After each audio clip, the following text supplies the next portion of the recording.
அதை எழுதி கொண்டேன். தினவு ஆண்டவர் கொடுத்த அந்த வார்த்தையை நான் எழுதி கொண்டேன். இந்த வார்த்தை தான் உங்கள் நடுவில். ஆண்டவர் கொடுப்பாரா? கொடுப்பார். வார்த்தையை ஆண்டவர் கொடுப்பார். பல மணி நேரம் ஆண்டுடைய சமூகத்தில் காத்திருக்கிறேன். ஆண்டவர் கொடுக்காது விட்டு விடுவாரா? ஆண்டவர் கொடுத்த வார்த்தையை எழுதி கொண்டு வந்து உங்கள் நடுவில் நான் பேசுகிறேன். இந்த வேதத்தை நம் தேவனாகிய கர்த்தர் அவர் பேசுகிற தேவன். நம் தேவனாகிய கர்த்தர் நம்மில் அன்பு வைக்கிற தேவன். நம் தேவனாகிய கர்த்தர் நம்ம சாபங்கள் எல்லாம் போக்குற தேவன். நம் தேவனாகிய கர்த்தர் நம்முடைய கட்டுகளை சுட்டரிக்கிற தேவன். நம் தேவனாகிய கர்த்தர் நம்முடைய பலவீனங்களை மாற்றுகிற தேவன். நம்முடைய தேவனாகிய கர்த்தர் நம்ம போராட்டத்தை மாற்றுகிற தேவன். உபத்திரத்தின பாதையில நடக்கும் பொழுது இல்ல எது உண்மையான பாதை, எது அருமையான பாதை என்று நமக்கு காண்பித்து அதில் நடக்க வைக்கிறார் நம் தேவனாகிய கர்த்தர். கண்ணீரின் பாதையில நீ நடக்கும் பொழுது உன்னை கண்ணீரை துடைத்து சமாதான பாதையில நடக்க வைக்கிறவர் தான் நீயும் நானும் நேசிக்கிற நம்முடைய நேசனையும். இது தேவனுடைய பிள்ளைகள் விளங்கிக் கொள்ள வேண்டும், விளங்கிக் கொள்ள வேண்டும். அநேக பிரச்சனையோடு போராட்டத்தோடு இந்த வேலை நம்ம வந்திருக்கலாம்.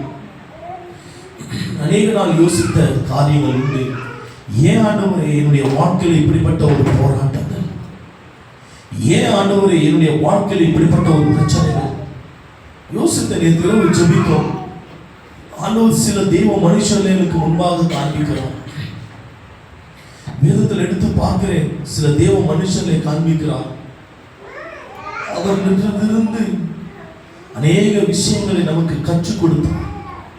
பரிசுத்த ஆவியானவர் அந்த தேவ மனுஷன், பைபிள் இருக்கிற தேவ மனுஷனிடத்திலிருந்து அவர்கள் எப்படி பலப்பட்டார்கள், எப்படி பலனடைந்தார்கள், எப்படி பரலோகத்திலிருந்து அந்த ஆசீர்வாதத்தை இந்த தேவ மனிதர்கள் பெற்றுக் கொண்டார்கள். ஏன் ஆண்டவரை துதிக்கிறோம்? நல்லா உற்று கேட்கிறோம். ஏன் ஆண்டவரை ஸ்தோத்தரிக்கிறோம்? ஏன் ஒரு விடுதலை ஆகாமல் நம்முடைய வாழ்க்கை இருக்கிறது? ஏன் நம்முடைய வாழ்க்கை தத்தளிப்பின் பாத்திரத்தை போல நம்ம தத்தளித்துக் கொண்டிருக்கிறோம்? ஒரு சமாதானம் இல்லை, ஒரு மனமகிழ்ச்சி இல்லை, ஒரு நிம்மதியான ஒரு வாழ்க்கையில் தேவனுடைய பிள்ளைகள் நடுவில் தீ வச்சாங்க. சிதறண்ட தேங்காய் போல, சிதறண்ட ஒரு பழங்களை போல நம்முடைய வாழ்க்கை சிதறடிக்கப்பட்டிருக்கிறது. விடுதலை ஆகாமல் நம்ம தத்தளித்து தவழ்ந்து தவழ்ந்து விழுந்து எழுந்து விழுந்து எழுந்து தவழுகிறமான ஒரு வாழ்க்கையில் நம்ம வாழ்ந்து கொண்டிருக்கிறோம். தேவனுடைய பிள்ளைகளே, நம் தேவனாகிய கர்த்தர் அவர் வாக்குத்தத்தத்தின் தேவன். நம் தேவனாகிய கர்த்தர் நான் உண்மையா சொல்றேன், அவர் வாக்குத்தத்தத்தின் மூலமாக உன்னையும் என்னையும் அவர் ஆசீர்வதிக்க அவர் வல்லவராக இருக்கிறார். தேவனுடைய பிள்ளைகளே, அவர் வாக்குத்தத்தை கொண்டு நம்மை தேற்றவும், அவர் வாக்குத்தத்தின் மூலமாக உன்னையும் என்னையும் அவர் பலப்படுத்தவும் அவர் வல்லவராக இருக்கிறார். அதுக்கு முன்பாக எடுத்துக்கொள்ளலாம் ஏசாயா 51 அதிகாரம் 2வது வசனம். ஏசாயா 51 அதிகாரம் 2வது வசனம். ஒரு விஷயம் நம்ம தியானிக்கலாமா? யாராவது ஒருவர் நம்ம படிக்கலாமா? உங்கள் தகப்பனாகிய ஆபிரகாமையும், நல்லா பாருங்க, உங்கள் தகப்பனாகிய ஆபிரகாமையும்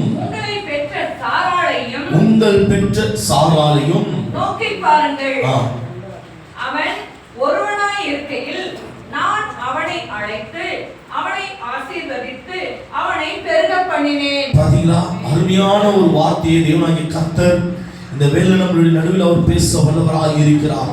இந்த இடத்துல ஆபிரகாமுடைய ஆசீர்வாதங்கள் அவர் எப்படி பெற்றுக் கொண்டார்? அந்த கொஞ்சம்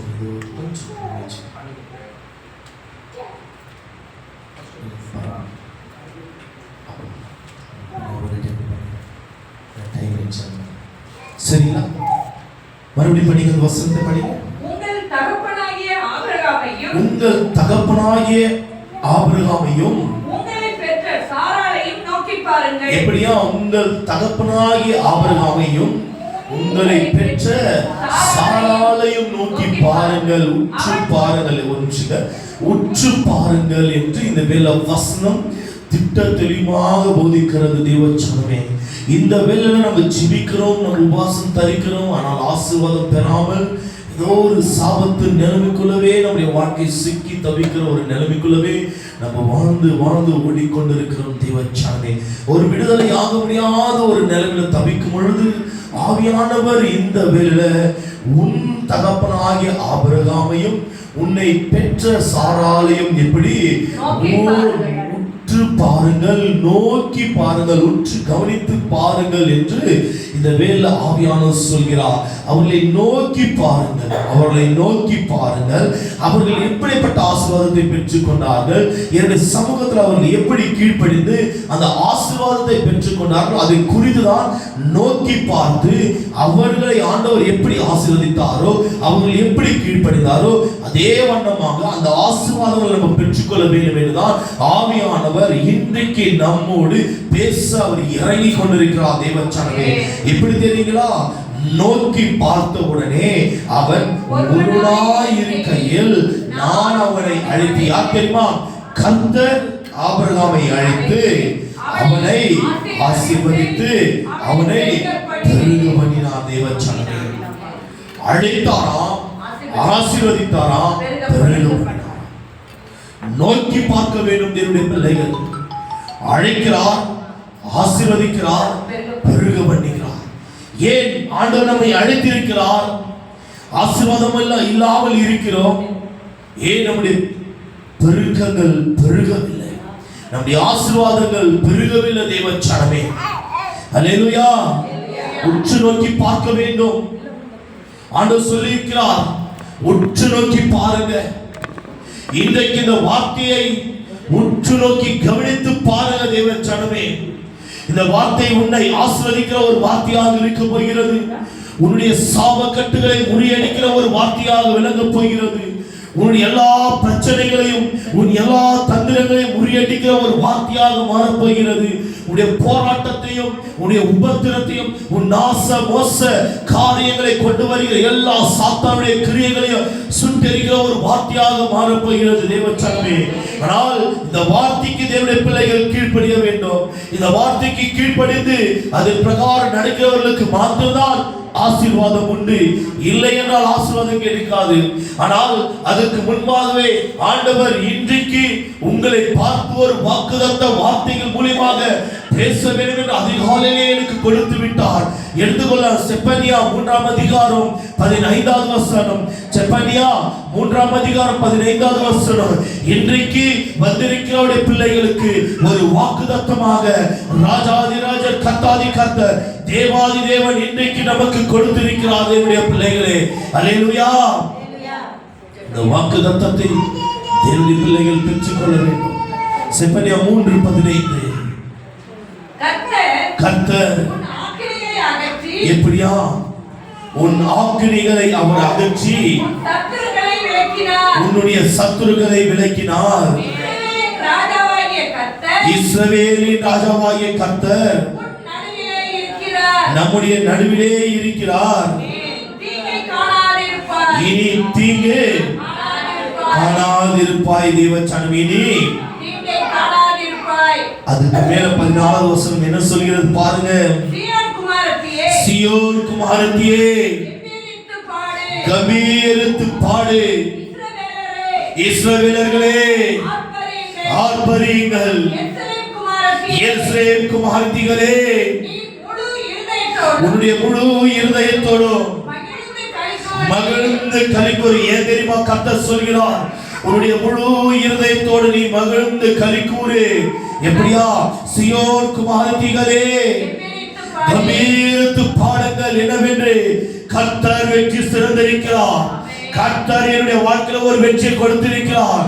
கர்த்தர் எனக்கு ஒரு சமாதானத்தை கொடுத்திருக்கிறார். நீ கம்பீரித்து ராஜாதிராஜனுடைய நாமத்தை கம்பீரித்து முழக்கத்தை இட்டு நீ ஆர்ப்பரிக்க வேண்டுமா? தேவனுடைய பிள்ளைகளே, இஸ்ரவேலர்களே ஆர்ப்பரியுங்கள். நீங்கள் ஆர்ப்பரிக்க வேண்டும். அதுக்கு அடுத்தது எருசலேம் குமாரத்திகளே நீ முழு இருதயத்தோடு மகிழ்ந்து களிக்கூறு. ஏன் தெரியுமா? ஏன் தெரியுமா கர்த்தர் உரைக்கிறார்? நீ மகிழ்ந்து ஏன் தெரியுமா களிக்கூற வேண்டும்? சந்தோஷப்படு, சந்தோஷமாயிரு. ஏன் தெரியுமா? ஆண்டவர் இந்த வேளை இந்த நாளுக்கு உங்களை பார்த்து வாக்குத்தத்தத்தின் மூலமாக உங்களை ஆசீர்வதித்துக் கொண்டிருக்கிறார். வாக்குத்தத்தத்தின் மூலமாக ஆண்டவர் உங்களை ஆசீர்வதிக்கிறார். ஏன் தெரியுமா? 15வது வசனம் உரைக்கிறது பாருங்க. கர்த்தர் உன் ஆக்கினைகளை அகற்றி அதனால்தான் உன்னுடைய முழு இருதயத்தோடு மகிழ்ந்து களி கூறுங்கள். ஏன் தெரியுமா? கர்த்தர் உன்னுடைய ஆக்கினைகளை அகற்றி உன்னுடைய சத்துருக்களை விலக்கினார். இஸ்ரவேலின் ராஜாவாகிய கர்த்தர் நம் நடுவிலே இருக்கிறார். இனி தீங்கை காணாதிருப்பீர்கள் தேவனுடைய பிள்ளைகளே. எப்படியாமா? சீயோன் குமாரத்தியே கம்பீரித்து பாடு, இஸ்ரவேலரே ஆர்ப்பரியுங்கள், எருசலேம் குமாரத்தியே நீ முழு இருதயத்தோடு மகிழ்ந்து களி கூறுங்கள். ஏன் தெரியுமா? கர்த்தர் உன் ஆக்கினைகளை அகற்றி உன் சத்துருக்களை விலக்கினார் என்று அவரை மகிழ்ந்து களி கூர்ந்து அவரை ஆர்ப்பரித்து அவரை துதியுங்கள். இஸ்ரவேலின் சேனைகளின் தேவனாகிய கர்த்தர் நம்முடைய நடுவில் இருக்கிறாரா? இனி தீங்கு காண்பதில்லை, தீங்கு நம்மை தொடுவதில்லை, தீங்கு நம்மை பின்தொடர்வதில்லை. தேவ சனமே, அல்லேலூயா. ஒரு வாக்குத்தத்தம் ஐயா, இது ஒரு வாக்குத்தத்தம். 11 மாதங்கள் கண்ணின் கனிமணி போல நம்மை பாதுகாத்து பலப்படுத்தினார். கர்த்தருடைய பரிசுத்த நாமத்துக்கு ஸ்தோத்திரம் ஐயா. இந்த 12வது மாதத்தை காண கிருபை செய்தார் மகிமையுள்ள தேவனுக்கு ஸ்தோத்திரம். இது கூட பாருங்க, இன்னைக்கு நான் 15 டேட், இன்னும் 15 நாள் தான் இருக்கிறது. கேப் இன்னும் ஒரே ஒரு வாரம் தாங்க. ஒரு வாரமா 2 வாரமா? ஒரு வாரம் தான் இருக்கிறதோட இந்த வருஷம் முடிவு போகிறது. ஆரம்பித்தோம், முடிவில் வந்து கொண்டிருக்கிறோம். இந்த வருஷம் முழுவதும் ஆண்டை கிருபைதான் ஐயா. உன்னுடைய ஆக்கினைகளை ஆண்டவர் அகற்றினார். இஸ்ரவேலின் சேனைகளின் தேவனாகிய கர்த்தர் நம் நடுவில் நின்று எந்த தீங்கும் அணுகாதபடி உன்னையும் உன்னுடைய குடும்பத்தை ஆண்டவர் மூடி மறைத்து காத்து பலப்படுத்தினார் ஐயா, பலப்படுத்தினார். ஆனால் வாக்குத்தத்தங்களை ஆண்டவர் கொடுக்கிறார். ஏன் வாக்குத்தத்தத்தை பெற்றுக்கொண்டு அந்த வாக்குத்தத்தங்களுடைய ஆசீர்வாதத்தில் நம்மால் வாழ்ந்து ஜீவிக்க முடியவில்லை? என்னைக்காவது யோசித்து பார்த்துருக்குமா? டெய்லியும் வாக்குத்தத்தத்தை ஆண்டவர் கொடுக்கிறார். நம்ம பிரேயர்ல டெய்லியும் வாக்குத்தத்தத்தின் மூலியமாக கர்த்தர் நம்மை ஆசீர்வதிக்கிறார் ஐயா. டெய்லி அந்த பிரேயர்ல டெய்லி நாங்க சாட்சிகளை கேட்கிறோமா இல்லைங்களா? டெய்லியும் சாட்சிகளை கேட்கிறோம். ஆண்டவர் செய்த ஒவ்வொரு நாளும் அந்த அற்புதத்தை சொல்லி கொண்டே இருக்கிறாங்க. அந்த பிரேயர் அப்படிப்பட்ட ஒரு வல்லமை, அப்படிப்பட்ட ஒரு விடுதலை கிடைக்கிறது. ஏன் தெரியுமா? காலையில் தேடுகிறவர்கள் கண்டடைவார்கள். இன்னைக்கு சாட்சி போய்கொண்டே இருந்தது. எவ்வளவு நேரம் இன்னும் சொல்லுவாங்களான்னு எதிர்பார்த்தேன். பாதிலே நிக்க வச்சிட்டாங்க. இன்னும் சொல்லியிருந்தா கூட நல்லா இருந்திருக்கும். ஏன்னாக்கா ஆண்டுடைய நாமம் மகிமைப்படுகிறது. அல்லேலூயா. சகோதரிக்கு ஏதாவது வேலை இருந்திருக்கு நான் நினைக்கிறேன். அதனால பாதிலே நிக்க வச்சிட்டாங்க. நாளைக்கு இன்னும் அந்த சாட்சி நீங்க ஜெபித்து கொள்ளணும். சிஸ்டர் தெரியுதா? நீங்க ஜெபித்து கொள்ளணும். ஏசப்பா, நான் இது போல டெய்லியும் சாட்சி சொல்றேன் ஏசப்பா. அவங்க மாத்திரம் இல்லை, எல்லாரும் ஏசப்பா டெய்லி என்னுடைய வாழ்க்கையில் நான் இது போல சாட்சி சொல்றேன். டெய்லி ஆண்டவர் செய்கிற நன்மைகளை கொஞ்சம் நினைத்து பாருங்க.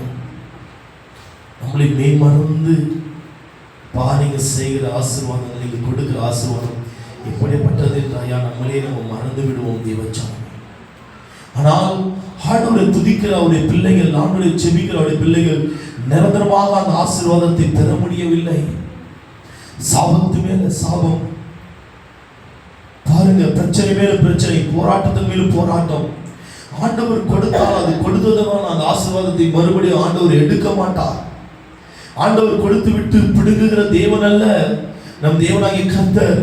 நீ இவ்வளவு கஷ்டப்படுவா, நீ உன்னையே நீ காயப்படுத்திக் கொள், இவ்வளவு கிலோமீட்டர் நடந்து வா, உன்னையே நீ குத்துவிராய் கொலைவிராய், நீ உன்னையே நீ மாற்றிக்கொள், அப்பொழுதுதான் நான் உன்னை ஆசீர்வதிப்பேன் என்று சொல்கிற தேவன் அல்ல நம் தேவனாகிய கர்த்தர். அவர் மகனே, நான் உன்னை ஆசீர்வதிக்க விரும்புகிறேன், மகனே உன்னுடைய அந்த உபத்திரங்களை மாற்ற நான் விரும்புகிறேன். நீ போராட்டத்தின் நிலைமையில வாழ்ந்து கொண்டிருக்கலாம், அந்த போராட்டத்தை மாற்ற இந்த வாக்குத்தத்தத்தின் மூலமாக நான் உன்னோடு பேசிக் கொண்டிருக்கிறேன். அவர் வாக்குத்தத்தத்தின் மூலமாக நம்மோடு பேசி நம்மளை தேற்ற நினைக்கிறார். ஆனால் நம்மதான் அந்த வாக்குத்தத்தத்தை பெற்றுகிறதை போல பெற்று விட்டு விலகி விடுகிறோம். தேவ சனமே, ஏன் ஆசீர்வாதம் இல்லாமல் ஒரு வாழ்க்கையை நம்ம வாழ்ந்து கொண்டிருக்கிறோம்? கொஞ்சம் யோசித்து பார்க்க வேண்டும். அதுதான் நீங்க ஏசாயா 51ஆம் அதிகாரம் 2வது வசனம் சொல்கிறது, உன் தகப்பனாகிய ஆபிரகாமை உன்னை பெற்ற சாராளை உற்று நோக்கி பாருங்க, நான் அழைத்தேன், ஆசீர்வதித்தேன், பெருக பண்ணினேன். அவர்களை உற்று பாருங்க. இந்த வேளையில ஆவியானவர் கற்றுக் கொடுக்கிறார். அவர்களை அழைத்தேன், உங்களை அழைத்திருக்கிறேன். நீங்கள் வந்து அமர்ந்திருக்கிறீங்க என் சமூகத்தில். என் வார்த்தை, என் சத்தத்தை கேட்டு நீங்கள் அமர்ந்திருக்கிறீங்க. அவர்கள் ஆசீர்வாதத்தை பெற்றுக்கொண்டாங்க. ஆனால் நீங்கள் ஆசீர்வாதம் பெறாமல் ஒரு வாழ்க்கையை வாழ்ந்து கொண்டிருக்கிறீங்க. அவர்கள் பெருகி பழகினார்கள். நம்மளால எல்லைகள் ஆசீர்வதிக்கப்படாமல் சாபத்துக்குள்ள வாழ்ந்து கொண்டிருக்கிறோம். ஆண்டவர் அற்புதமாக ஒரு வாக்குத்தத்தத்தை கொடுத்திருக்கிறார். கர்த்தர் உன் ஆக்கினைகளை அகற்றி இஸ்ரவேலின் தேவனாகிய கர்த்தர் உன் நடுவில் இருந்து இனி தீங்கு நீ காணாதிருப்பாய். ஒரு வாக்குத்தத்தத்தை கொடுத்திருக்கிறார் ஐயா. ஆனா தீங்கு மேல தீங்கு வந்து நம்ம பாதிகளக்கா வேதனைப்பட்டு துக்கப்பட்டு கண்ணீர் சிந்தி கொண்டே இருக்கிறோம் தேவ சனமே. ஐயா, இந்த மாதம் வந்தாவே தேவனுடைய பிள்ளைகளுக்கு பாத்தீங்கன்னா செலவு மேல செலவு, செலவு மேல செலவு, செலவழித்துக் கொண்டே இருக்கிறோம். கிறிஸ்துமஸ் நெருங்கி விட்டது, அதோ நியூ இயர் நெருங்கி விட்டது. இந்த மாதத்தில் அநேக பிள்ளைகள் பிறந்திருக்கலாம். அவங்களை வேற பார்க்க வேண்டும், துணிகளை எடுக்க வேண்டும். பிரச்சனை மேல பிரச்சனை இருக்கும் பொழுது ஐயோ கிறிஸ்துமஸ் ஒரு பக்கம் வந்து விட்டது, நியூ இயர் ஒரு பக்கம் வந்து விட்டது, நான் என்ன செய்வேன் ஏசப்பா? நான் சம்பாதிக்க சம்பாதனை எங்க குடும்பத்துக்கே பத்த மாட்டேங்குது. இன்னும் இந்த பண்டிகை நாங்கள் எப்படி தகப்பனை கொண்டாடுவது என்று நீங்க ஏங்கி கலங்கி கொண்டிருக்கலாம் தேவ ஜனமே. உற்று நோக்கி பாருங்கள். அழைத்தார், இந்த வேளை அழைத்திருக்கிறார். நம்ம ஒவ்வொருத்தர் கர்த்தர் அழைத்திருக்கிறார். ஏன் தெரியுமா? உன்னை ஆசீர்வதிக்க, உன் குடும்பத்தை ஆசீர்வதிக்க, உன் கர்ப்பத்தின் கனியை ஆசீர்வதிக்க. அதுக்கு அடுத்தது எப்படியா? பெருக பண்ணுகிறாரா, பெருக பண்ணுகிறாரா. சரி, ஆபிரகாமை அழைத்து ஆசீர்வதித்து பெருக பண்ணினார். அவர் எப்படி பெற்றுக்கொண்டார் அந்த ஆசீர்வாதங்களை? ஆபிரகாம் எப்படி அந்த ஆசீர்வாதத்தை பெற்றுக்கொண்டார்? அதை குறித்து நான் எக்கச்சக்கமான பாயிண்ட் எடுத்து வச்சேன். அதுல மூணு பாயிண்ட் நமக்கு போதும். அநேக பாயிண்ட், உண்மையா சொல்றேன், ஒரு 20-25 பாயிண்ட் எடுத்து வைத்தேன். அதுல மூணு பாயிண்ட் தான் ஆண்டவர் பேசுன்னு சொன்னார். இந்த இடத்துல நான் பேச போகிறேன் தேவச்சனம். எடுத்துக்கொள்ளலாம். எபிரேயர் 11ஆம் அதிகாரம் 8வது வசனம். Hebrew chapter 11 verse 8. புதிய ஏற்பாடு. விசுவாசத்தினாலே ஆபிரகாம் தான் சுதந்திரமாக பெறப்போகிற இடத்திற்கு போகும்படி அழைக்கப்பட்ட போது கீழ்ப்படிந்து தான் போகும் இடம் இன்னதென்று அறியாமல் புறப்பட்டு போனான். பாத்தீங்களா? அவர் ஒரு விக்கிரக ஆராதனை வழிபட்டு கொண்டிருந்த ஒரு மனிதனாக இருந்தார். வசனம் இருக்கிறது, விக்கிரக ஆராதனை வழிபட்டு கொண்டிருந்த ஒரு மனிதன். ஆண்டவர் அழைக்கிறார். அழைத்த உடனே புறப்பட்டு செல்கிறான். வசனம் எப்படி தெரியுமா சொல்கிறது? படிக்கலாம் 8வது வசனம் மறுபடியும்.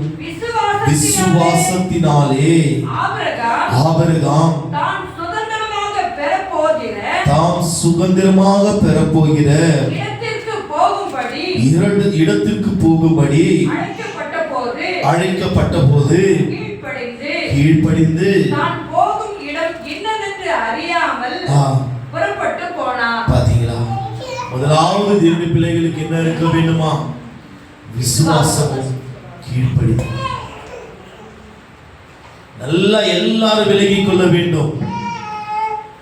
கீழ்ப்படிதல், விசுவாசம், விசுவாசம், கீழ்ப்படிதல். இது தேவனுடைய பிள்ளைகளுக்கு இருந்தால் மாத்திரம்தான் நீ ஆசீர்வதிக்கப்படுவாய். கீழ்ப்படிதல் இல்லாமல் ஆசீர்வாதத்தை யாருமே பார்க்க முடியாது. தேவச்சனம் சொல்லிட்டு வரும், வாங்க திருச்சபைக்கு வந்து அமருங்க. சிலருக்கு சில சூழ்நிலை புரிந்து கொள்கிறோம். சபைக்கு ஒரு வாரம் வருவாங்க, 2 வாரம் நிற்குவாங்க, ஒரு வாரம் வருவாங்க, 2 வாரம் நிற்குவாங்க. கர்த்தர் எப்படி ஆசீர்வதிப்பார்? எப்படி அந்த வாக்குத்தத்தம் நிறைவேறும்? எதுக்கு கர்த்தர் உன்னை ஆசீர்வதிக்கணும்? நீ கர்த்தருக்கு கீழ்ப்படிந்தால் தான் கர்த்தர் உன்னை ஆசீர்வதிப்பார். நான் நேற்று இரவு கூட ஒரு வீட்டுக்கு போய் நான் சொல்லிட்டு வந்தேன், சகோதரியே, கர்த்தர் உன்னை ஆசீர்வதிப்பார். நீ கர்த்தரை முழு மனதோடு தேடு, நிச்சயமாக உன்னுடைய ஆக்கினைகளை கர்த்தர் அகற்றுவார். இஸ்ரவேலின் சேனைகளின் கர்த்தர் உன் நடுவில் இருக்கிறார். நீ தீங்கு பார்க்க கூடாதென்றால் அவனுடைய சமூகத்தை தேட வேண்டும்.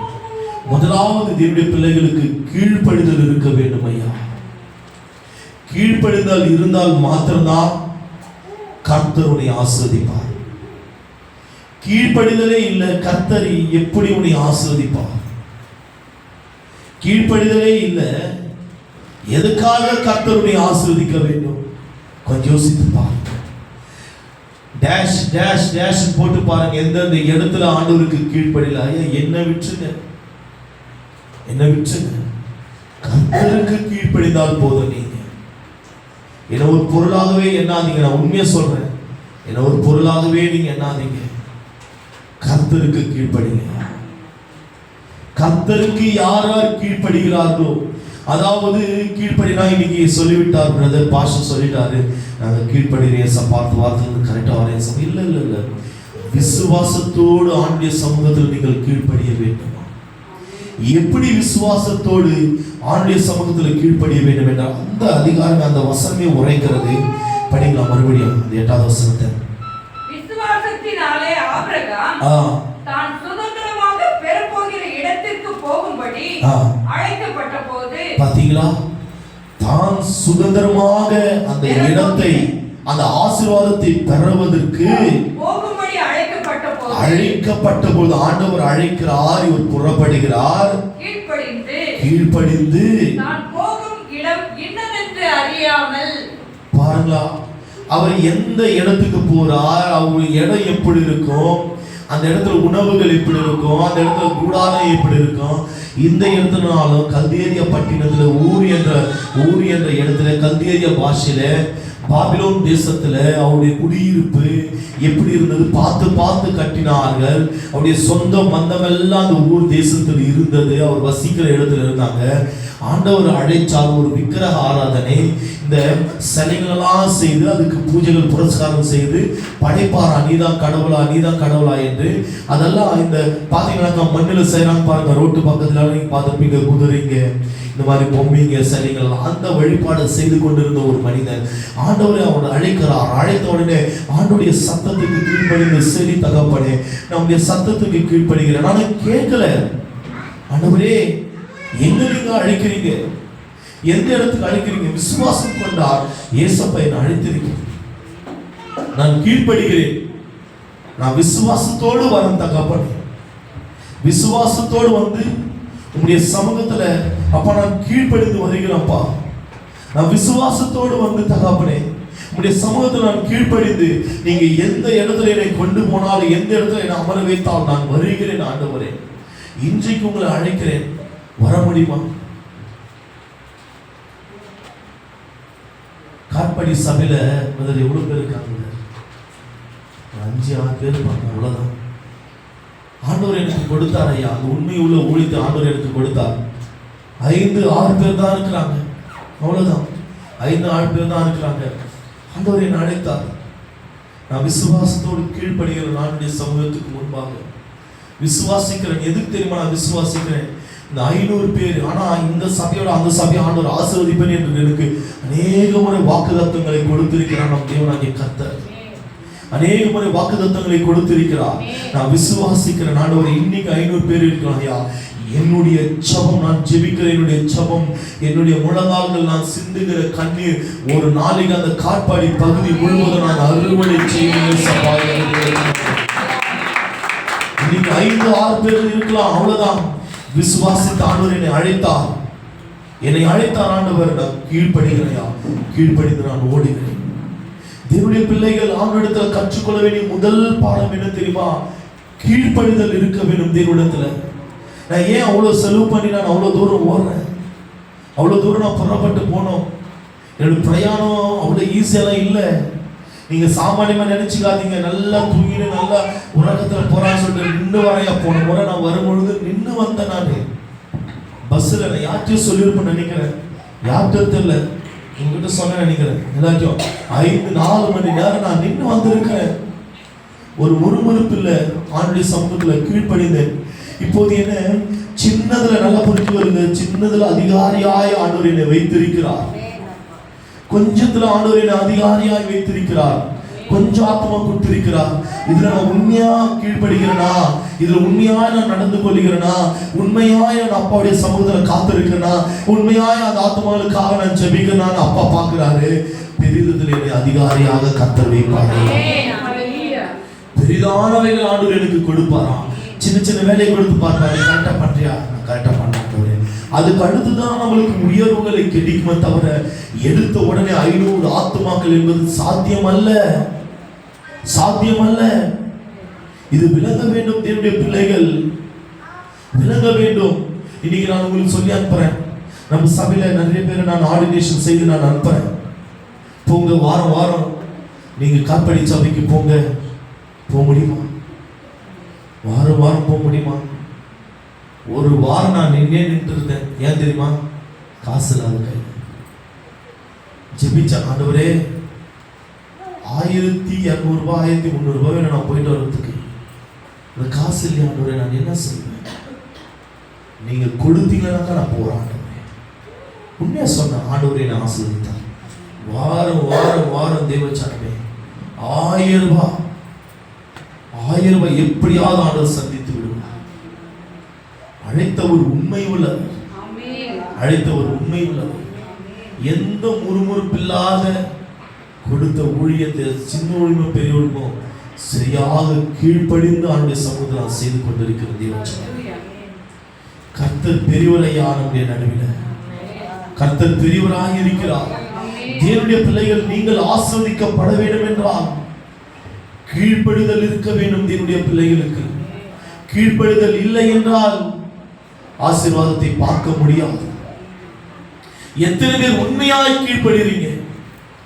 உண்மையாய் கீழ்ப்படுறீங்க சொல்லுங்க. ஆண்டுடைய சமூகத்துக்கு முன்பு நாங்க உங்களை பார்க்க முடியாது. உங்களுடைய வீட்டுக்குள்ள வந்து ஏதோ மாதத்தில் 1 முறை 2 முறை வந்து நாங்களை பார்க்கலாம். தினந்தோறும் நம்ம போன்ல பேசலாம், உங்களை விசாரிக்கலாம், உங்களுடைய தேவைகள் என்ன வேணும் அதுக்காக நாங்கள் செபிக்கலாம். அவ்வளவுதான். இரவும் பகலும் உறங்காமல் தூங்காமல் இஸ்ரவேலின் தேவனாகிய கர்த்தர் நம்மை பார்த்து கொண்டிருக்கிறார். நம்ம கீழ்ப்படுகிறோமா? வீட்டுக்குள்ள கீழ்ப்படுகிறோமா? வேலை ஸ்தானத்தில் கீழ்ப்படுகிறோமா? உண்மையா இருக்கிறோமா? இல்லை இந்த வேலை ஆண்டுடைய சமூகத்தில் நம்ம கீழ்ப்படுகிறோமா? ஆண்டுடைய சமூகத்தில் கீழ்ப்படுகிறோமா? கொஞ்சம் யோசித்து பார்க்க வேண்டும். என்னுடைய பிள்ளைகள், இதுதான் அவர் கீழ்ப்படிந்தார். ஆண்டவர் அழைத்தார், கீழ்ப்படிந்தார், ஆசீர்வாதத்தை பெற்றுக்கொண்டார். இதுதான் ரகசியம். கீழ்ப்படிய வேண்டும். ஊழியக்காரருக்கு கீழ்ப்படிய வேண்டும். தேவனுடைய பிள்ளைகள் ஊழியக்காரருக்கு கீழ்ப்படிய வேண்டும். தேவனுடைய பிள்ளைகள், ஐயா இன்னைக்கு என்ன நடக்க போகிறது என்னது குடும்பத்தில் எங்களுக்கு தெரியும். நாளைக்கு என்னென்ன நடக்க போகிறது எங்களுக்கு தெரியும். அது தெரிந்துதான் சபையை நடத்தி கொண்டிருக்கிறோம். ஒவ்வொரு காரியத்தை பார்த்து பார்த்து நாங்கள் எடுத்து வைக்கிறோம். ஒவ்வொரு படிகளை நாங்கள் எடுத்து வைக்கிறோம். தேவச்சனமே, ஒரு ஆத்மா செதறி போடாது. ஒரு ஆத்மா இருதயம் பார்த்தீங்கன்னாக்கா புண்படக்கூடாது. ஒரு ஆத்மா இருதயம் துக்கப்படக்கூடாது என்று நாங்கள் பார்க்கிறோம். எவ்வளவு நிந்தைகள் எவ்வளவு போராட்டங்கள் வந்தாலும் ஆண்டவரே நாங்கள் சகித்துக் கொள்கிறோம். கீழ்ப்படிய வேண்டும். தேவனுடைய பிள்ளைகள், ஒரு டைம்ல என்னை அறியாமலே எனக்கு கோபம் வந்து விடுகிறது. ஒரு டைம்ல என்னை அறியாமலே நானும் விழுந்து விடுகிறேன். கீழ்ப்படியாமல் இல்லாமல் போகிறேன். தேவனுடைய பிள்ளைகளே, ஆனால் ஆண்டவர் எனக்கு கற்றுக் கொடுக்கிறார். யாருக்கு கற்றுக் கொடுக்கிறார் என்று தெரியல. ஆண்டவர் எனக்கு கற்றுக் கொடுக்கிறார். ஐயா நீ கீழ்ப்படி என்று ஆண்டவர் எனக்கு கற்றுக் கொடுக்கிறார். தயவு செய்து யாருக்கு சொல்றாருன்னு தெரியல, ஆனா எனக்கு சொல்றார். ஆண்டவர் என்னோடு பேசுகிறார் இந்த வார்த்தையை. நீ விசுவாசத்தோடு நீ கீழ்ப்படி, உன் எல்லைகளை நான் ஆசீர்வதிப்பேன். நீ விசுவாசி, நீ கீழ்ப்படி, உன் எல்லைகளை நான் ஆசீர்வதிப்பேன். எத்தனை நாள் கண்ணீர் தெரியுங்களா? எவ்வளவு நாள் போராட்டம் தெரியுங்களா? எவ்வளவு நாள் நாங்கள் துக்கப்பட்டு அழறம் தெரியுங்களா? ஏதோ இந்த இடத்துல சாதாரணமா வந்து நாங்கள் நிற்கவில்லை. கண்ணீரோடு போராட்டத்தோடு 2 நாள் நாங்கள் உபவாசம் தரித்து இருக்கிறோம். நான் என் மனைவி 2 நாள் நாங்கள் உபவாசம் தரிக்கிறோம். நைட் 8 மணி சாப்பிடுவது. என் மனைவி நைட் 8 மணி நான் மதியம் முடித்து விடுகிறேன். என் மனைவி நைட் 8 மணி உபவாசம் தரித்து முடிப்பது. ஒரு பக்கம் ஃபீட் பண்ணி நான் பால் கொடுத்து கொண்டே அந்நிய பாஷையில் ஜெபித்து ஜெபித்து ஜெபித்து ஜெபித்து மதியம் 3 மணிக்கு என்னுடைய ஜெபங்களை நாங்கள் முடிப்போம். ஏன் இவ்வளவு கண்ணீர்கள், இவ்வளவு போராட்டங்கள்? கீழ்ப்படிதல். ஆண்டுடைய சமூகத்துக்கு முன்பாக தேவச்சனமே கீழ்ப்படிதான். ஒவ்வொரு ஆத்துமனுக்காக நாங்கள் ஜெபிக்கிறோம், கண்ணீர் சிந்துகிறோம். ஒரு பிரச்சனை கூட அது எல்லா சமாதானத்தோடு இருக்க வேண்டும் என்று முதல் பாயிண்ட். அவர் கீழ்ப்படிந்தார், விசுவாசித்தார், ஆசீர்வாதத்தை பெற்றுக்கொண்டார். இன்னைக்கு உண்மையா சொல்கிறேன், நான் உங்களோட சின்னவனா இருக்கலாம், ஆனால் தேவனால் அழைக்கப்பட்டவன்.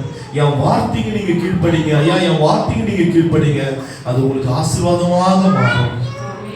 இவர் என் வயசு தான், இவர் என்னோட சின்னதான் அப்படி நினைக்காதீங்க. அது இந்த இடத்துல இருக்கும்போது அப்படி நினைக்காதீங்க. தேவனுடைய வார்த்தையை சுமந்து வருகிற ஒரு தேவதாசன் நான். என் வார்த்தைக்கு கீழ்ப்படிங்க, நிச்சயமாகவே இந்த வார்த்தை உங்களை ஆசீர்வதிக்கும் ஐயா. அந்த சொல்றேன், இந்த ஆணுடைய சமூகத்திலிருந்து பெற்றுக்கொண்டு வந்த தேவனுடைய வார்த்தை, இந்த வார்த்தைக்கு கீழ்ப்படிங்க, கர்த்தர் உங்களை ஆசீர்வதிப்பார். கர்த்தர் உங்களை எல்லைகளை ஆசீர்வதிப்பார். தேவச்சனமே, முதலாவது கீழ்ப்படிந்தால் ஆசீர்வாதத்தை பெற்றுக்கொண்டார். இரண்டாவது ஒரு வார்த்தை, ரோமர் 4ஆம் அதிகாரம்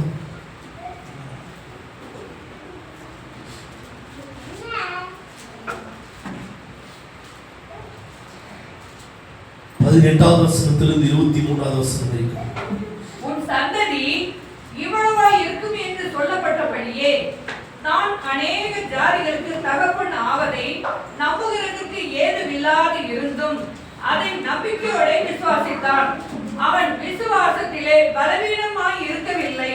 அவன் ஏறக்குறைய 100 வயது உள்ளவனாய் இருக்கும் போது தன் சரீரம் செத்து போனதையும் சாராளுடைய கர்ப்பம் செத்து போனதையும் எண்ணாதிருந்தான். தேவனுடைய வாக்குத்தத்தத்தை குறித்து அவன் அவிசுவாசமாய் சந்தேகப்படாமல் தேவன் வாக்குத்தத்தம் பண்ணினதை நிறைவேற்ற வல்லவராய் இருக்கிறார் என்று முழு நிச்சயமாய் நம்பி தேவனை மகிமைப்படுத்தி விசுவாசத்தில் வல்லவன் ஆனான். தேவன் வாக்குத்தத்தத்தை கொடுத்திருக்கிறார், உன் சன்னதியை நான் ஆசீர்வதிப்பேன் என்று. அதில் அவர் விசுவாசித்தாராம். அவருடைய கர்ப்பம் செத்து போயிருந்ததா, அப்போது கூட விசுவாசித்தாராம். இந்த வேளை நம்முடைய கர்ப்பம் செத்து போயிருந்தால் நீ விசுவாசித்திருந்திருப்பாயா? யோசித்து பாருங்க. அந்த 19-20 வருஷம் படிக்கலாங்களா? அவன் விசுவாசத்திலே பலவீனமாய் இருக்கவில்லை. ஆபிரகாம் விசுவாசத்திலே பலவீனமாய் இருக்கவில்லை. அவன் ஏறக்குறைய 100 வயது உள்ளவனாய் இருக்கும்போது 100 வயதாகும்போது ஒரு குழந்தை ஆண்டவர் கொடுக்க பார்க்கிறார். அது வரைக்கும் அவருடைய விசுவாசம் பலனுள்ளதாய் இருந்தது. தேவச்சனமே, 75 வயதுல ஆண்டவர் அவரை அழைத்து 25 வருஷம் அவருடைய விசுவாசம் பலன் குறைந்து போகவில்லை.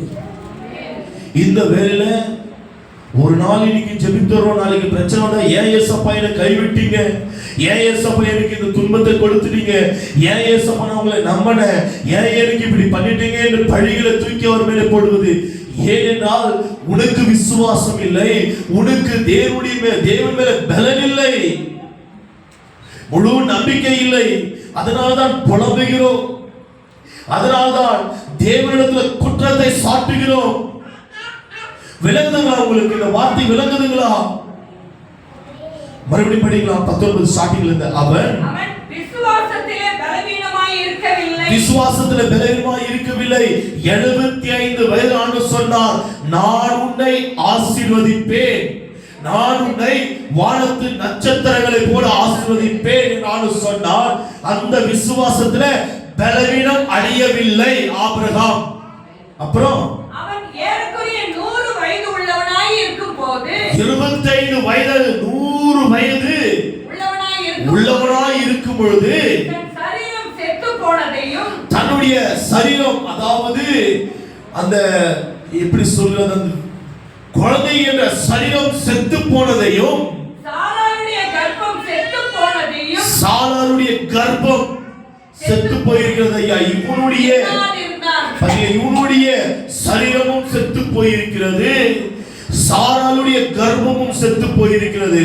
அப்படி இருந்தும் தேவனுடைய வாக்குத்தத்தத்தை குறித்து அவன் அவிசுவாசமாய் சந்தேகப்படக்கூடாது ஐயா. என்னை அழைத்தவர் உண்மையுள்ளவர், என்னை அழைத்தவர் உண்மையுள்ளவர். ஏசப்பா நீங்க என்ன ஆசீர்வதிப்பேன், நான் சந்தேகப்பட மாட்டேன். என் பிள்ளைகளை ஆசீர்வதிப்புங்க ராஜா. என்னுடைய சூழ்நிலைகள் மாறும் தகப்பனே. நீங்க சந்தேகம் இல்லாமல் ஆண்டவரை விசுவாசிக்க வேணுமா தேவச்சனமே? அப்பா என் பிள்ளைகளை ஆசீர்வதிங்க, என் தலைமுறையில் ஆசீர்வதிங்க, என் குடும்பத்துடைய சூழ்நிலைகள் மாறட்டும் என்று சொல்லும்போது எப்படியா சந்தேகம் இல்லாமல் எங்களுடைய சமூகத்தில் விசுவாசத்தை ஏறெடுக்கும் பொழுது தேவன் 25 வருஷத்துக்கு முன்பாக, ஒரு வருஷம் இல்லையா, 25 வருஷத்துக்கு முன்பாக வாக்குத்தத்தம் பண்ணினதை நிறைவேற்ற வல்லவராய் இருக்கிறார் என்று முழு நிச்சயமாய் நம்பி தேவனை மகிமைப்படுத்தி விசுவாசத்தில் வல்லவனானாயா. முழு நிச்சயமாய் நம்ப வேண்டும், முழு இருதயத்தோடு. எத்தனை பேர் அப்படி இருக்கிறீங்க? கொஞ்சம் யோசித்து பாருங்க. உண்மையாய் உங்க மனசாட்சிகளோட கரங்களை வைத்துக் கொண்டு நான் இப்படி இருக்கிறேன்னு சொல்லி பாருங்க. நேற்று ஆண்டவர் ஆசீர்வதித்தார், ஏன் இன்னைக்கு ஆசீர்வதிக்கல? நாளைக்கு ஆண்டவர் ஆசீர்வதிப்பின் வாக்குத்தத்தத்தை கொடுத்தார், ஏன் கர்த்தரைகளை கைவிட்டு விட்டார்? ஏன் கர்த்தரைகளை புறமாக தள்ளிவிட்டார்? நீங்க செய்கிற தவறுகள் நிமித்தம் தான் கர்த்தர் நம்மை விட்டு தூரமாய் போய் விடுகிறார். தேவனுடைய பிள்ளைகளே, நீ விசுவாசி. ஆண்டவருடைய சமூகத்துல வந்திருக்கிறோம். முழு மனதோடு நான் விசுவாசிக்கிறேன் ஆண்டவரே சொல்லுங்க. முழு மனதோடு நான் உண்மை நம்புகிறேன் ஆண்டவரே சொல்லுங்க. ஐயா, கர்த்தரை அல்லாமல் நம்மை ஆசீர்வதிப்பவர் ஒருவரும் இல்லை இந்த பூமியில். அதை நினைத்துக் கொள்ளுங்க. நீங்க நம்முடைய பலனோ நம்முடைய பராக்கிரமோ நம்மளை உயர்த்தாது, நம்மளை உயர்த்தாது. கர்த்தர் ஒருவர் மாத்திரம்தான். பாருங்க, இந்த ஊழியக்காரனை கூட நீங்க நம்பாதீங்க, கர்த்தரை நம்பி வாங்க. உடைய வாழ்க்கை செழிக்கும், உடைய வாழ்க்கை துளிர்விடும், அது கனி கொடுக்கும். அந்த கனியை ருசித்து பார்ப்பீங்க. தேவச்சனமே, ஊழியக்காரன் நம்பாதீங்க, தேவனுடைய வார்த்தையை நம்புங்க, தேவனுடைய வார்த்தைக்கு கீழ்ப்படிங்க. ஐயா, நானும் மாம்சத்தில் வருகிற ஒரு மனுஷன், நான் மாம்சத்தில் வந்து மாம்சத்தில் மறித்து விடுவேன், அவ்வளவுதான். கர்த்தர் ஒருவர் இருக்கிறார், கர்த்தர் ஒருவர் இருக்கிறார். அவர்களை அழைத்திருக்கிறார், அவர்களை அழைத்திருக்கிறார் கர்த்தர். இன்னைக்கு வாக்குத்தத்தத்தை கொடுத்திருக்கிறார். செப்பனியா 3ஆம் அதிகாரம் 15வது வசனம், ஆண்டவர் வாக்குத்தத்தத்தை கொடுத்திருக்கிறார். கர்த்தர் உன் ஆக்கினைகளை அகற்றி உன் சத்துருக்களை விலக்கினார். இஸ்ரவேலின் ராஜாவாகிய கர்த்தர் நம் நடுவிலே இருக்கிறார். ஐயா, இது வாக்குத்தத்தம். இந்த வாக்குத்தத்தத்தை நீங்க பெற்றுக்கொள்ளுங்க. டெய்லி வாக்குத்தத்தம் அந்த வாட்ஸ்அப் குரூப்ல நம்ம குரூப்ல வருகிறது. சாமானியமா நாங்க பெறல அந்த வாக்குத்தத்தத்தை. ஜெபித்து ஜெபித்து ஜெபித்து ஜெபித்து இன்னைக்கு என்ன வாக்குத்தத்தம்? அந்த வாக்குத்தத்தத்தின் மூலமாக பழைய வர எத்தனை பேர் நிறைவேறி இருக்குங்க. அந்த வாக்குத்தத்தத்தின் மூலமாகவே நிறைய பேர் சாட்சி சொல்லுவாங்க. அதான் ஆச்சரியம் எங்களுக்கு. தேவச்சனமே, கர்த்தர் வாக்குத்தத்தத்தின் மூலமாக அவருடைய பிள்ளைகளை அழைக்கிறார். நீங்க விசுவாசத்தில் உறுதியா இருங்க. இந்த வாக்குத்தத்தம் என் மேல் என் குடும்பத்து மேல் நிறைவேறட்டும் ஆண்டவரே சொல்லுங்க. ஆண்டவர் அதை நிறைவேற்றி ஆசீர்வதிப்பார். தேவச்சனமே, படிக்கலாம் அப்படி தொடர்ந்து. ஆகையால் அது அவனுக்கு நீதியாக எண்ணப்பட்டது. அது அவனுக்கு நீதியாக எண்ணப்பட்டது என்பது அவனுக்காக மாத்திரமல்ல, நமக்காகவும் எழுதப்பட்டிருக்கிறது. பாத்தீங்களா? அது அவருக்காக மாத்திரம் இல்லையா? நம்ம ஆரம்பத்தில் வரும்போது இங்க பிரசங்கித்தோம். அது அவருக்காக மாத்திரம் இல்லையா, அது நமக்காக எழுதப்பட்டிருக்கிறதா. நீ எப்படி ஆசீர்வதிக்கப்படணும்னு சொல்லிட்டு அது ஆபிரகாமுக்கு மாத்திரம் இல்லையா, அது நமக்காக தான் இந்த இடத்துல எழுதப்பட்டிருக்கிறது. தேவச்சனமே, நீ எப்படி ஆசீர்வதிக்கப்படணும், அது ஆபிரகாமுக்கு மாத்திரம் இல்லை மகனே, அது உனக்காக எனக்காக கூட எழுதப்பட்டிருக்கிறது. ஆசீர்வாதம் அது உனக்காக எனக்காக எழுதப்பட்டிருக்கிறது. நீ ஆண்டவருடைய சமூகத்தில் முதலாவது பாயிண்ட், விசுவாசத்தோடு நீ கீழ்ப்படிந்து பார், கர்த்தர் உன்னை ஆசீர்வதிப்பார்.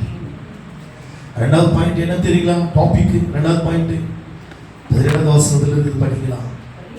18வது வசனம், அதே 4ஆம் அதிகாரம். சந்ததி இவ்வளவாய் இருக்கும் என்று சொல்லப்பட்டபடியே தான் அநேக ஜாதிகளுக்கு தகப்பன் ஆனதை நம்புகிறதற்கு ஏதுவில்லாது இருந்தும் அதை நம்பிக்கையோட விசுவாசித்தான். இன்னைக்கு என்ன தெரியுங்களா?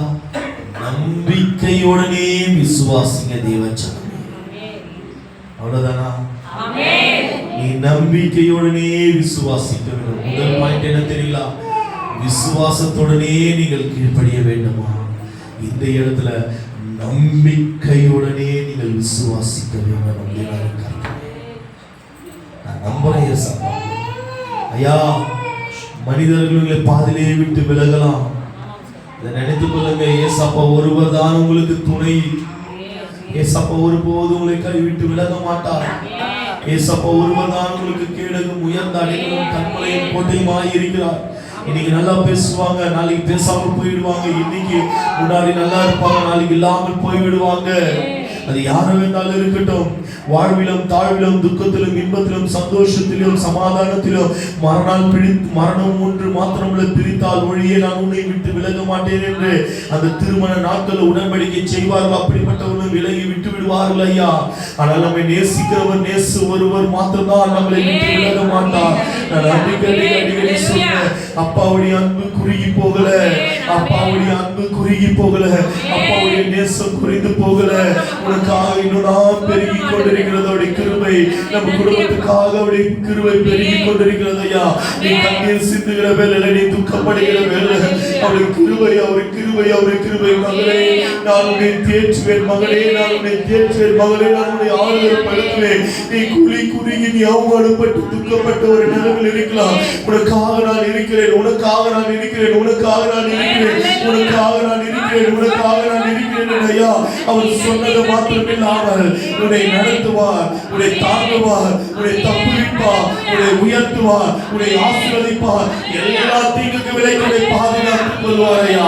அப்படிப்பட்ட நேசரையாக நம் தேவனாகிய கர்த்தர், அப்படிப்பட்ட நேசரையாக நம் தேவனாகிய கர்த்தர், அப்படிப்பட்ட நேசரையாக நம் தேவனாகிய கர்த்தர் தேவச்சனமே. அவருடைய அன்பு ஒருபோதும் நம்மை விட்டு விலகாது ஐயா. அவருடைய அன்பு ஒருபோதும் நம்மை விட்டு விலகாது தேவச்சனமே. முழு அன்பு வைங்க, முழு பாசத்தை வைங்க, நம்பிக்கையோடு இருங்க. ஆண்டவரே நம்மளை நம்புறாங்க, ஆண்டவரே நம்மளை நம்புறாங்க. ஆண்டவரே சொல்லுங்க, ஆண்டவரை மாத்திரம் நம்புங்க. ஆண்டவரே யாரும் இல்லை, ஆண்டவரை நம்புங்க. அவரை விட்டவர் யாருமே இல்லை தேவச்சனமே. மூணாவது எடுத்துக்கொள்ளலாம். ஆதியாகமம் 22ஆம் அதிகாரம் 12ஆம் வசனம். ஆதியாகமம் ஜெனிசிஸ் முதல் புத்தகம் 22ஆம் அதிகாரம் 14வது வசனம். ஆபிரகாம் அந்த இடத்துக்கு யெகோவா ஈரே என்று பெயரிட்டான். அதனாலே கர்த்தருடைய பர்வதத்திலே பார்த்து கொள்ளப்படும் என்று இந்நாள் வரைக்கும் சொல்லப்பட்டு வருகிறது. 22:12 அப்பொழுது அவர் பிள்ளையாண்டான் மேல் உன் கையை போடாதே, அவனுக்கு ஒன்றும் செய்யாதே. நீ அவனை உன் புத்திரன் என்றும் உன் ஏகசுதன் என்றும் பாராமல் எனக்காக ஒப்பு கொடுத்தபடியினால் நீ தேவனுக்கு பயப்படுகிறவன் என்று இப்பொழுது அறிந்திருக்கிறேன் என்றார். மூன்றாவது பாயிண்ட் என்ன தெரியுங்களா? ஆபிரகாமுடைய எல்லைகள் ஆசீர்வதிக்கப்பட காரணம் என்ன தெரியுமா? மூணாவது பாயிண்ட், அவர் பயபக்தியோடு வாழ்ந்தாராம். ஆண்டுடைய சமூகத்தில் ஒரு நடுக்கத்தோடு இருந்தாராம். எத்தனை பேருக்கு பயபக்தி இருக்கிறது ஆண்டுடைய சமூகத்தில்? எத்தனை பேர் நம்ம நடுக்கத்தோடு வருகிறோம் ஆண்டுடைய சமூகத்தில்? எத்தனை பேர் நம்ம உண்மையா காத்திருக்கிறோம் ஆண்டுடைய சமூகத்தில்? கொஞ்சம் யோசித்து, எந்த தேசத்துல நடுங்க வேணும்? ஆண்டவர் எல்லா விஷயத்திலும் பயத்தோடு பக்தியோடு ஒரு நடுக்கத்தோடு ஆண்டுடைய சமூகத்தில் வந்து அமர வேண்டும் ஐயா. நீங்கள் ராஜாதி ராஜருக்கு முன்பாக இருக்கிறீர்கள் என்று நீங்கள் உணர வேண்டும், உணர வேண்டும். ஒரு சீஃப் மினிஸ்டர் முன்னாடி போயிட்டு அப்படியே கெத்தா போயிட்டு கால் மேல காலை போட்டு அப்படியே உட்கார முடியுமா? ஒரு சீஃப் மினிஸ்டர் தான் வேண்டாம். ஒரு கவுன்சிலர் முன்னாடி அப்படியே உட்கார முடியுமா? உட்கார முடியாது ஐயா, உட்கார முடியாது. பார்த்தீங்கன்னாக்கா ஒரு பிரதர் எங்களை பார்த்து சொன்ன ஒரு வார்த்தை, ஒரு பஞ்சாயத்து தலைவர் இவர் வந்து அவங்க பெண்ணை வந்து ஸ்கூல்ல இருந்து கூட்டி கொண்டு ஸ்ட்ரைட்டா அவங்க வீட்டுக்கு போறாராம். எதாச்சும் அந்த பஞ்சாயத்து தலைவர் அவருக்கு முன்பாக புறப்பட்டு வந்தாராம். அந்த பிரதருடைய வீடு ஏதோ ப்ராப்ளம், அண்ணன் தம்பிக்கு வந்து ஏதோ ப்ராப்ளம், வீடு ஏதோ ப்ராப்ளம் இல்லையா. அந்த பஞ்சாயத்து தலைவர் முன்பாக வரும் பொழுது இவங்க வண்டி மேலே அவங்க பெண் பின்னாடி அமர்ந்திருந்ததாம், பின்னாடி அந்த பெண் அமர்ந்திருந்ததாம். இவர் வண்டியில் அமர்ந்து கொண்டே அந்த பஞ்சாயத்து தலைவரை பார்த்து என்ன சொன்னாராம், இந்த மாதிரி அவர் பெயர் சொல்லி இந்த மாதிரி வந்து எனக்கு என் தம்பிக்கும் இந்த வீடு, அதாவது அந்த சொத்து, அந்த வீடு, அந்த ப்ராப்ளம் இருக்கிறது, அதை நீங்கள் தீர்க்க வைக்கணும். அவர் எடுத்த உடனே ஒரு மரியாதை இல்லையா? புரியுதுங்களா உங்களுக்கு? எனக்கு நீ மரியாதை கொடுக்கல, அவன் போஸ்ட் காட்டு நீ மரியாதை கொடுக்கணும் இல்லையா? ஃபர்ஸ்ட் நீ இறங்கிட்டு அதுக்கப்புறம் நின்று சொல்லு, நான் உனக்கு ஆன்சர் பண்ணுறேன். போயிட்டாங்க சார்.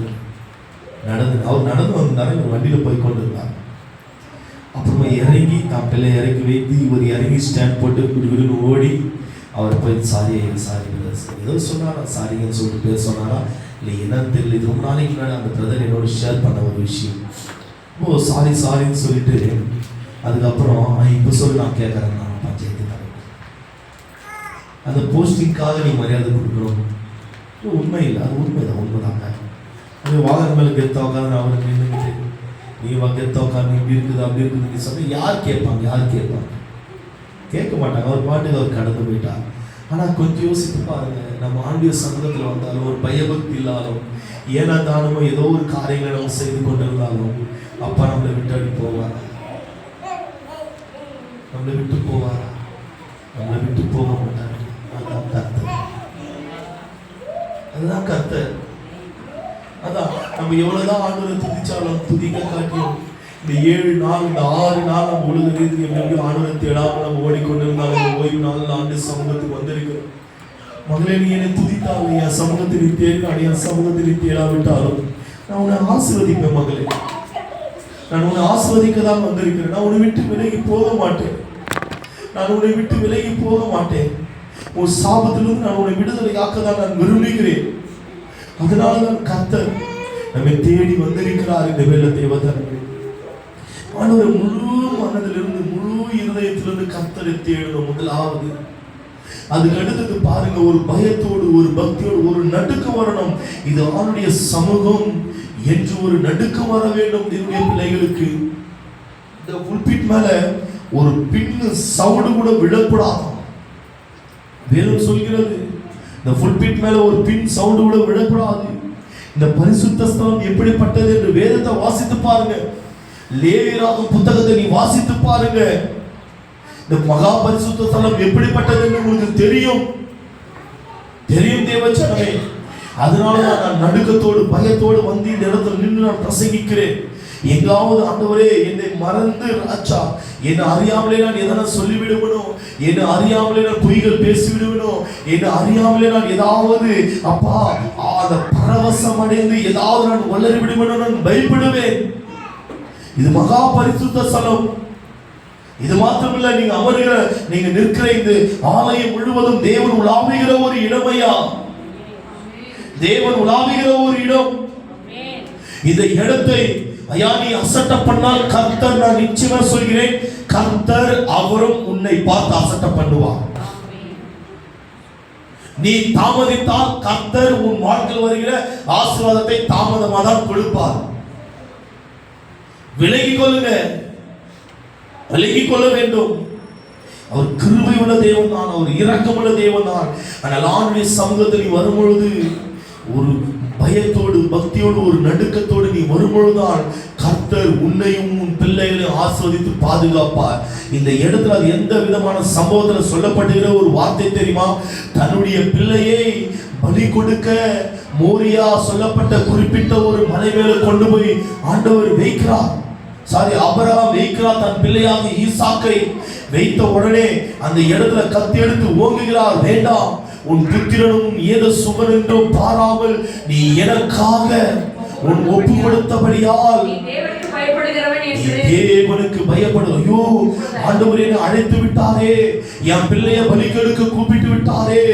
ஆண்டவர், நான் 100 வயது ஆயிருக்கிறது, ஒரு பிள்ளை பிறந்திருக்கிறது, நான் எப்படி பலி செலுத்துவது என்று அவர் அதெல்லாம் யோசிக்காமல் இருந்திருக்கும். அந்த இருதயத்தில் அந்த கவலை இருந்திருக்கும். அதெல்லாம் அறிந்தும் அறியாமலும் கர்த்தர் என்னை அழைத்து விட்டார். கர்த்தர் இதை என் பிள்ளைய பலியாக கேட்கிறார். ஆனால் நான் என் பிள்ளைய பலி கொடுக்க நான் செய்கிறேன் என்று அவரை பலி கொடுக்க மோரியா தேசத்துல குறிப்பிட்ட ஒரு மலைக்கு அவரை கொண்டு போய் பலியாக கொடுக்க போகிறார் ஐயா. ஆனால் ஆண்டவர் அந்த இடத்துல என்ன தெரியுமா சொல்கிறார்? என் வார்த்தைக்கு நீ பயந்தாய், என் வார்த்தைக்கு நீ கீழ்ப்படிந்தாய் மகனே, உன்னை நான் ஆசீர்வதிப்பேன், உன்னை நான் ஆசீர்வதிப்பேன் என்று ஆண்டவர் கர்த்தர் உரைத்துக் கொண்டிருக்கிறார். வாரத்தில் கம்பல்சரி தேவனுடைய பிள்ளைகள் வாரத்தில் ஒரு முறையாவது உபவாசம் தரிக்க வேண்டும். இது கீழ்ப்படிதல். உபவாசம் தரித்து அங்கே இங்க உலகத்தில் ஓடுகிறதில் ஆண்டு சமூகத்தில் காத்திருக்க வேண்டும், துதிகளை ஏறெடுக்க வேண்டும். டெய்லியும் குடும்ப ஜெபம் செய்ய வேண்டும் தேவனுடைய பிள்ளைகள். இது கீழ்ப்படிதல். டெய்லியும் உங்களுடைய தனிப்பட்ட விதத்துல ஜெபங்களை இருக்க வேண்டும். இது கீழ்ப்படிதல். இது கீழ்ப்படிதல். திருச்சபைக்கு வாரந்தோறும் எது ஏழக்கிழமை எதோ போதோ ஏதோ வருதோ ஆண்டுடைய சமூகத்தில் வந்து நீ காத்திருக்க வேண்டும். ஒரு வீடியோ நான் அனுப்புறேன், உங்களுக்கு வாட்ஸ்அப்ல அனுப்புறேன். பாஸ்டர் லூகாஸ் சேகர் அப்படியே மூத்த மகன் ஹாஸ்பிட்டல் போய் கொண்டு போய் வைத்திருக்கிறாங்க. சனிக்கிழமை எப்போ வைத்தாங்கன்னு தெரியல. ஹாஸ்பிட்டல் வைத்த உடனே சனிக்கிழமை மறித்து விட்டான். தன் பிள்ளை மறித்து விட்டான். 2 வயது 3 வயது மூத்த மகன், ஒரு பாஸ்டருடைய பிள்ளை, திருச்சபை நடத்துகிற ஒரு பிள்ளை மறித்து விட்டான். மறித்து விட்ட உடனே இவங்க கிட்ட பணம் இல்லை. அவனை டிச்சா, அதாவது அவனை கொண்டு வந்து அவனை அடக்க ஆராதனை செய்வதற்கு அந்த ஹாஸ்பிட்டல்ல ரொம்ப செலவு இருந்தது. ஏதோ மூளைக்கு போற நரம் ஏதோ பாதிக்கப்பட்டிருக்கிறது என்று அவனை அந்த ஹாஸ்பிட்டல்ல இருந்து அவனை கொண்டு வர்றதுக்கு அவர் இடத்துல காசு இல்லை. சரி, இவர் என்ன பண்றாரு, அதுக்கு காசு இருக்கிறதே இல்லையோ அது முக்கியம் இல்லை, இன்னைக்கு சனிக்கிழமை ஆகி விட்டது, நம்ம இன்னைக்கு கொண்டு போனாக்கா பாப்பா ஜெயமா செலக்ட் ஆகணும். இன்னைக்கு சனிக்கிழமை ஆச்சு, நம்ம என் பிள்ளையை கொண்டு போனால் நாளைக்கு ஆராதனை பாதிக்கப்படுமே. ஒரே ஒரு பிள்ளை, மூத்த மகன், ஒரே ஒரு பிள்ளை. கொஞ்சம் நினைச்சு பாருங்க, இன்னைக்கு ஆராதனை நாளைய தினத்துல ஆராதனை பாதிக்குமே. இதையா விசுவாசம். இது விசுவாசம். இப்படிப்பட்டவர்களுடைய வாழ்க்கையில் நடந்தால் எப்படி இருக்கும் கொஞ்சம் யோசித்து பாருங்க. இதுதான் எங்களால முன்னோக்கி அப்படியே பாய்ந்து அந்த சேனைக்குள் பாய செய்கிறது.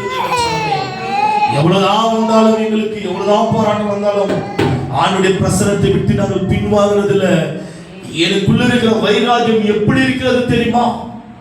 இதுதான் பெருகி இருக்கிறத தவிர குறைந்து போகவில்லை. என் வைராக்கியம் குறைந்து போகல, என் வைராகியம் பெருகி கொண்டிருக்கிறது. ஞாயிற்றுக்கிழமை முழுவதும் இவர் ஆராதனை செய்து தன்னுடைய சபையில போய் தன் பிள்ளைய பார்க்கிறார். ஹாஸ்பிட்டல் செத்து போயிருக்கிறான், தன் பிள்ளை செத்து போயிருக்கிறான். அதே வலிகளோடு அதே வேதனையோடு தன் பிள்ளையை உற்று நோக்கி வருகிறார். மாம்சம் நிறைந்த ஒரு தகப்பன் தான், ஆனால் ஆண்டவருக்கு முக்கியத்துவம் கொடுக்கிறார். ஆண்டவர் அவரை எப்படி ஆசீர்வதிப்பார் கொஞ்சம் யோசித்து பாருங்க. அந்த ஆசீர்வாதம் எப்படி இருக்குன்னு கொஞ்சம் யோசித்து பார்க்க வேண்டும். என்னுடைய பிள்ளைகள் போன உடனே யாரு பேரு ஊரு யாருன்னே தெரியலையா, இவங்க யோசிக்கிறாங்களா, இவங்க காணிக்கலாம் எண்ணி பார்க்கறாங்களா, அது ஒரு 1000 கூட வரலையா அந்த காணிக்கை, லட்சக்கணக்கில் செலவாக போகிறது. இவ்வளவு நாள் என் பிள்ளை இருந்தான் ஹாஸ்பிட்டல்ல ட்ரீட்மெண்ட் எடுத்தாங்க, செத்து போயிட்டான். நேற்று அவனை எப்படி நான் அந்த இடத்துல இருந்து கொண்டு வருவேன், எப்படி அடக்க ஆராதனை செய்வேன்னு சொல்லி யோசித்தாரு இந்த ஊழியக்காரர். அவர் சாட்சியாக இருக்கிறத நான் அனுப்புறேன், உங்களுக்கு ஷேர் பண்ண நீங்க பாருங்க. இப்படி பார்க்கும்பொழுது யாரும் தெரியும், ஊரு பேர் யாரும் தெரியும். மகிமை நிறைந்தவராய் ஒருவர் வந்தாராம்.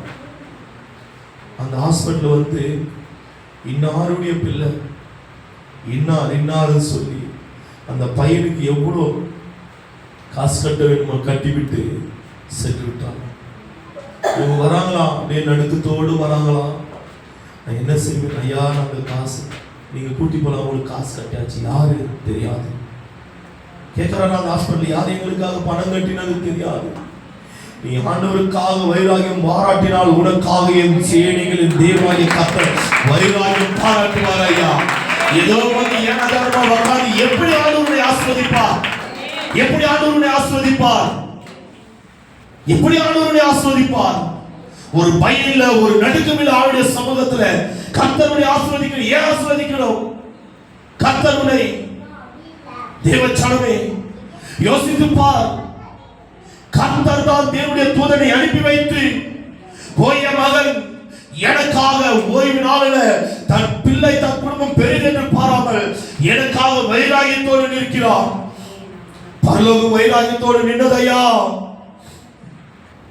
பரலோக வைராகியத்தோடு நின்றது. நீ ஆண்டவருக்காக வைராகியத்தோடு ஒவ்வொருத்தரை பார்த்து நான் சொல்கிறேன், கர்த்தருக்காக வைராகியத்தோடு நின்று பாருங்க.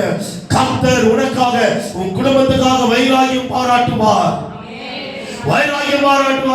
சேனைகளின் தேவனாகிய கர்த்தர் தேவச்சனமே, ஏதோ வர்றோம் அமர்றோம் ஏனதானோ போறோம், ஒரு வார்த்தை என் பேச்சு கேட்பது, ஒரு வார்த்தை என் பேச்சு கேட்பதில்லை.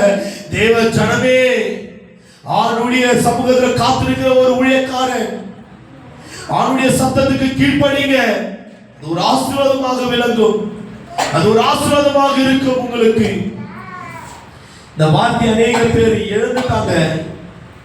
பாத்தீங்கன்னா இதுவும் கீழ்ப்படியாமல் வாழ்கிறது தான், கீழ்ப்படியாமல் வாழ்கிறது தான்.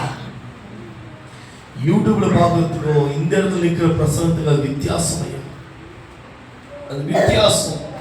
தேவச்சாமி, முதலாவது என்ன தெரியுமா? விசுவாசத்தோடு கீழ்ப்படிய வேண்டும். இரண்டாவது நம்பிக்கையோடு நீ விசுவாசிக்க வேண்டும். மூன்றாவது பயத்தோடு நீ ஆண்டுடைய சமூகத்தில் நடுக்கத்தோடு நீ கீழ்ப்படிய வேண்டும். தேவச்சாமி, இப்படி இருக்கும் பொழுது ஆபிரகாம் எப்படி தெரியுமா ஆசீர்வாதங்களை பெற்றுக்கொண்டார்? எப்படி தெரியுமா பெற்றுக்கொண்டார்? எடுத்துக்கொள்ளலாம். 24ஆம் அதிகாரம், அதே ஆதியாகமம் 1ஆம் வசனத்தை படிக்கலாம். ஆபிரகாம், நல்லா பாருங்க, பக்கத்திலே இருக்குது பாருங்க. 24ஆம் அதிகாரம் 1ஆம் வசனம். ஆபிரகாம் வயது சென்று முதிர்ந்தவனானான். கர்த்தர் ஆபிரகாமை சகல காரியங்களிலும் ஆசீர்வதித்து வந்தார். எப்படியா? கர்த்தர் ஆபிரகாமை சகல காரியங்களிலும் ஆசீர்வதித்தார்.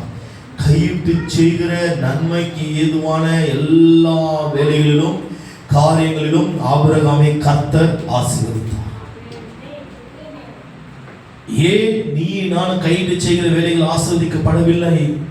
அந்த 3 பாயிண்ட் நம்ம இடத்துல இல்லை, அதனால தான் ஆசீர்வதிக்கப்பட முடியவில்லை. நீ கையிட்டு செய்கிற வேலைகள் ஆசீர்வதிக்கப்பட வேண்டும் என்றால் அவனுடைய வார்த்தைக்கு நீ கீழ்ப்படிந்தாக வேண்டும், கீழ்ப்படிய வேண்டும். விசுவாசத்தோடு நீ கீழ்ப்படிய வேண்டும். தேவனுடைய பிள்ளைகள், நம்பிக்கையோடு நீ விசுவாசிக்க வேண்டும். கர்த்தருடைய சமூகம், இது கர்த்தருடைய சமூகம் என்று ஒரு நடுக்கம் எடுக்க வேண்டும். தேவனுடைய பிள்ளைகளுக்கு ஒரு நடுக்கம் இருக்க வேண்டும். தேவச்சனுக்கு அப்போது இருக்கும் பொழுது நீ கையிட்டு செய்கிற எல்லா காரியங்களிலும் கர்த்தர் கரம் முன்னோடு இணைந்து நீ ஆசீர்வாதமாய் இருப்பாய். அதுக்கு அடுத்தது 35 36 வசனம், அதே அதிகாரத்தில் 35 36. கர்த்தர் என் எஜமானை மிகவும் ஆசீர்வதித்திருக்கிறார். 35 வசனம் சொல்கிறார். அதே ஜெனசிஸ் 24 verse 35 என்ன தெரியுமா சொல்கிறது? கர்த்தர் என் எஜமானை மிகவும் ஆசீர்வதித்திருக்கிறார். அவருடைய வேலைக்காரன் ஆபிரகாமை குறித்து சாட்சி சொல்கிறார் வேற இடத்துல. கர்த்தர் என் எஜமானாகிய ஆபிரகாமை மிகவும் ஆசீர்வதித்திருக்கிறார். அவர் சீமானாய் இருக்கிறார். அப்பா, செல்வ சீமானாய் இருந்தாரா? கர்த்தர் அவருக்கு ஆடு மாடுகளையும் வெள்ளியையும் பொன்னையும் வேலைக்காரரையும் வேலைக்காரிகளையும் ஒட்டகங்களையும் கழுதைகளையும் கொடுத்திருக்கிறார். பாத்தீங்களா?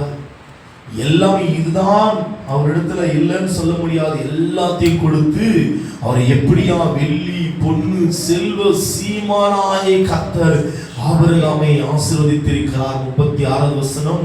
என் எஜமானுடைய மனைவியாகிய சாராள் முதிர் வயதான போது என் எஜமானுக்கு ஒரு குமாரனை பெற்றாள். அவர் தமக்கு உண்டான யாவையும் அவனுக்கு கொடுத்திருக்கிறார். பாத்தீங்களா? நம்ம இதே சாபத்தோடு வாழணும். நம்முடைய பிள்ளைகள் அதே சாபத்தோடு வாழ்ந்து கொண்டிருக்கிறார்கள். அதனாலதான் இந்த காலையில் பிரேயர் பெயர் சொல்லி அழைச்சு ஜெபிக்கிறோம். ஒவ்வொரு பெயர் சொல்லி ஒவ்வொரு குடும்பத்தை பெயர் சொல்லி நாங்கள் ஜெபிக்கிறோம். பெயர் சொல்லி நாங்கள் ஜெபிக்கிறோம். ஆனால் இந்த வேலைக்காரன் என்ன சொல்கிறான்? கர்த்தர் எல்லாவற்றிலும் என் எஜமானை வெள்ளி பொன்னு பொக்கிஷங்கள் எல்லாவற்றிலும் என் எஜமானை ஆசீர்வதித்திருக்கிறார். ஆசீர்வதித்தது இல்லாமல் சாராளுடைய கர்ப்பத்தில் பிறந்த ஈசாக்கையும் அவருடைய தகப்பன் அதாவது என் எஜமான் மூலமாக கர்த்தர் ஆசீர்வதிக்கிறார். உன் பிள்ளைகள் ஆசீர்வாதமாக இருக்க வேண்டும் என்றால் இந்த 3 காரியங்களை நீ செய்தாதான் உன் பிள்ளைகள் ஆசீர்வாதமாக இருப்பார்கள். தேவன் இல்லை என்றால் ஆசீர்வாதமாக இருக்க மாட்டார்கள். எவ்வளவுதான் ஜெபித்தாலும் எவ்வளவுதான் வானத்துக்கு பூமிக்கும் குதித்தாலும், எவ்வளவுதான் தலைகீழாக நீ நின்றாலும் அந்த ஆசீர்வாதத்தை பார்க்க முடியாது. என்னுடைய பிள்ளைகளால இந்த 3 காரியங்களுக்கு நீங்கள் கீழ்ப்படிந்தால்தான் நீங்கள் இந்த கஷ்டத்திலிருந்து நீங்கள் விடுதலையாகி உன் பிள்ளைகள் ஆசீர்வாதமாக வாழ முடியும். தேவச்சனமே, அல்லேலூயா. அவ்வளவுதானா? கர்த்தர் பெரியவர். மறுபடியும் செப்பனியா 3ஆம் அதிகாரம் 15வது வசனம்.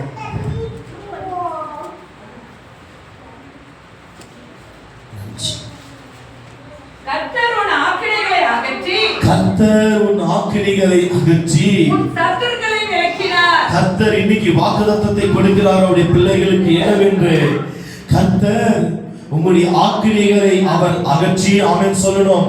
கர்த்தர் உன் ஆக்கினைகளை அகற்றி உன் சத்துருக்களை விலக்கினார். உன்னுடைய சத்துருக்களை விலக்கினார். இஸ்ரவேலின் ராஜாவாகிய கர்த்தர் உன் நடுவிலே இருக்கிறார். உன் நடுவில், அதாவது நம் நடுவிலே இருக்கிறார். இனி தீங்கை நீங்கள் காணாதிருப்பாய். இனி தீங்கை காணாதிருப்பீர்கள். அல்லேலூயா. கரங்களை தட்டி, ஒரு கரங்களை தட்டி. நீங்கள் தீங்கை காணாதிருப்பீர்கள். உங்களுடைய பிள்ளைகளை விசுவாசிக்க வேண்டும். அதுக்கு மேல இருக்க 14வது வசனத்தை ஒரு விஷயம் படிக்கலாங்களா? 14வது வசனத்தை. சீயோன் குமாரத்தியே, glory, ஆமென். சீயோன் குமாரத்தியே, ஓஹோ, நீ கம்பீரித்து பாடு. இஸ்ரவேலர்களே, ஆர்ப்பரியுங்கள். எருசலேம் குமாரத்தியே, ஓ, நீ முழு இதயத்தோடு மகிழ்ந்து களிக்குறையா. நீ முழு இதயத்தோடு நீ மகிழ்ந்து களிக்குறை. பிரசன்ன நிரப்புதையா. வார்த்தை சொல்லும்போது பிரசன்ன நிரப்புது. எப்படி தெரியுமா?